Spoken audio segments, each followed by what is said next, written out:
Hi guys, எல்லாருக்கும் வணக்கம் guys. என்ன காய்ஸ், ஐபிஎல் மெகா ஆக்ஷன் வந்து பயங்கரமாக பரபரப்பாக போயிட்டுருக்கு. அது மட்டும் இல்லாமல் என்ன ஒரு முக்கியமான விஷயம் கேட்டிங்கன்னா, நம்ம தமிழக வீரர் லெஜண்ட் அஸ்வின் பார்த்தீங்கன்னா நம்ம சென்னை அணிக்கு வந்திருக்காரு. ரொம்பவே மகிழ்ச்சியான விஷயங்க. அது குறித்தும் நம்ம அஸ்வின் பார்த்தீங்கன்னா என் தாய்நாட்டுக்கு வந்துட்டேன்னு சொல்லிட்டு ரொம்பவே ஒரு கண் கலங்கி பதிவேற்றிருக்காரு. எப்போ நம்ம அவர் ஆக்ஷன்லேருந்து எடுத்தோமோ அதுலேருந்து அப்போவே ஒரு வீடியோ போட்டார். அவர் என்ன பேசினார், ஏது பேசினார் சொல்லிட்டு வீடியோவில் டீட்டெயில்டாக பார்க்கலாம். அதுக்கு முன்னே நீங்கள் நம்ம சேனலுக்கு புதுசாக வந்திருந்தீங்கன்னா ஒரு சப்ஸ்கிரைப் மட்டும் பண்ணிவிட்டு வாங்க, வீடியோக்குள்ளே போகலாம். ஆமாங்க, ரவிச்சந்திரன் அஸ்வின் அவர் ஒரு லெஜெண்டுன்னு சொல்லலாம். இப்போ பார்த்தீங்கன்னா மீண்டும் சிஎஸ்கேக்கு வந்திருக்காரு.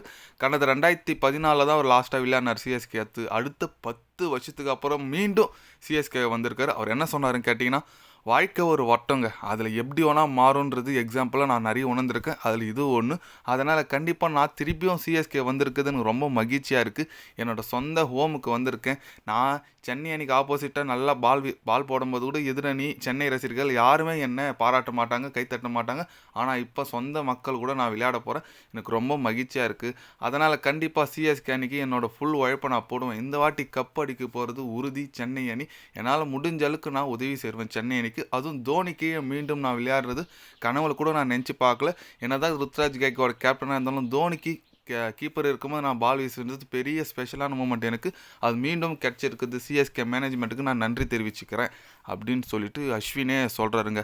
ஆமாங்க, ஒரு காலத்தில் அஸ்வின், ஜடேஜா, தோனி இவங்க 3 பேரோட காம்போ பயங்கரமாக இருக்குங்க. பால் போடுவாங்க இவங்க 2 பேர், நல்ல டைட் ஓவர் போடுவாங்க. தோனி இன்ஸ்ட்ரக்ஷன் கொடுத்துட்டே இருப்பார். நிறைய மேட்ச் அதுமாதிரி வின் பண்ணியிருக்கோம்.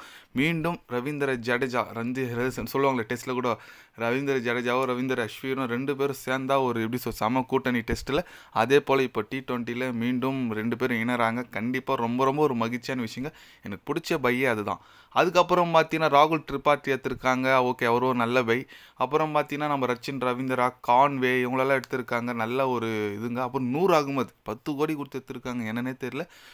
நூர் அகமது பார்த்தீங்கன்னா நல்ல ஒரு லெஃப்ட் ஆர்ம் கட்டர். இந்த மிடில் ஆர்டரில் நல்லா ஆப்ரேட் பண்ணலாம். தோனி இருக்கிறதுனால நல்லா ஆப்ரேட் பண்ணுவார். அவர் ஒரு நல்ல பைங்க. ஏன்னா மிடில் ஆர்டரில் ஒரு கண்ட்ரோலாக வைக்கிறதுக்கு அவர் 10 ரன்னா நார்மலாக அவர் ஏற்கனவே ரீட்டைன்லாம் பண்ணியிருக்காங்க. சென்னை அணியோட டீம் பக்காவாக இருக்குங்க. இன்னும் ஒரே ஒரு ஃபாஸ்ட் பவுலர், ஒரு 150 கிலோமீட்டர் டெத் பவுலரோ இல்லை ஃபாஸ்ட் பவுலரோ, டெத் பவுலர் 10 ரன் இருக்கார். இன்னொரு யாருன்னா ஒரே ஒரு ஃபாஸ்ட் பவுலர் வந்தாங்கன்னா கண்டிப்பாக சென்னை அணி அடிச்சிக்கவே முடியாது. நல்லா இருக்க டீம், எந்த விதமான சந்தேகம் இல்லை. நீங்கள் சொல்லுங்கள், அஸ்வின் இந்த மாதிரி பேசியிருக்காப்புல, சென்னை அணி வந்திருக்கு, என் சொந்த தாய்நாட்டுக்கு வந்திருக்குன்னு சொல்லிட்டு ரொம்பவே ஒரு கண் கலங்கி பேசியிருக்காரு. அவர் சொன்னது குறித்து நீங்கள் என்ன நினைக்கிறீங்கன்னு சொல்லிட்டு கமெண்டில் சொல்லுங்கள். இது போன்ற ஸ்போர்ட்ஸ் நியூஸாக தெரிஞ்சுக்கணுன்னா சேனலை சப்ஸ்கிரைபர் லைக் ஒன்று பண்ணிக்கோங்க. கண்டிப்பாக கிரிக்கெட் பற்றி day by day channel update வரும். மறக்காமல் சப்ஸ்கிரைப் மட்டும் கொஞ்சம் பண்ணி வச்சுக்கோங்க. நன்றி, வணக்கம்.